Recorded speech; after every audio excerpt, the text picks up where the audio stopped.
Shalom, bien-aimés dans le Seigneur. Nous allons parler de la pensée de Dieu, les voies de Dieu, qui sont souvent insaisissables, même à ceux-là qui sont dans son service et avec qui il communique permanemment.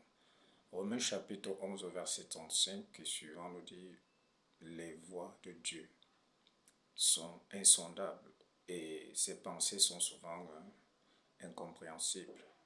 Et qui peut bien la connaître parce que la sagesse de Dieu est infiniment grande et profonde.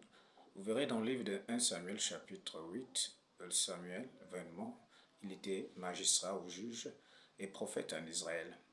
Et Dieu, dans sa théocratie et sa souveraineté, sachant ce qui était bien pour le peuple, avait essayé de mettre des rois, des juges, des prophètes en tant que délégués ou alors substitut du pouvoir lui-même qu'il avait sur le peuple. Mais le peuple Israël, manquant de sagesse, par conformisme, comme plusieurs nations aujourd'hui, ils ont sollicité qu'on établisse sur eux un roi.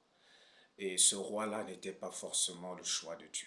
Comme pour dire, dans les choses spirituelles, le choix du peuple n'est pas forcément le choix de Dieu. Mais par contrainte et par souci de ne pas heurter ceux-là que le Seigneur considère comme ses enfants, qu'est-ce qu'il a dit à Samuel? Il a dit à Samuel, établis sur eux ce roi dont ils ont tellement besoin. Mais sache que voici ce qu'il leur attend. Comme pour dire que la plupart du temps, nous devons faire attention à nos choix, à nos orientations et puis à nos vœux. Dans la volonté parfaite de Dieu, le Seigneur ne peut pas établir sur son peuple un roi tyran, un roi despote, un roi méchant, et celui-là qui fera en sorte que jour et nuit, ceux-là qui sont censés louer et adorer le Seigneur créent plutôt justice. Donc, discernons. Dans Isaïe chapitre, bien évidemment, 55, verset 8 à 10, il a été créé.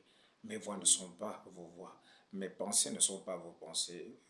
Aussi vrai que les cieux sont élevés de la terre, c'est ainsi que mes pensées sont élevées au-dessus de vos pensées. Ma prière pour nous tous actuellement dans cette nation, c'est que nous recherchons premièrement la volonté de Dieu et que nous nous efforçons à comprendre quelles sont ses voies. Que le Seigneur nous bénisse.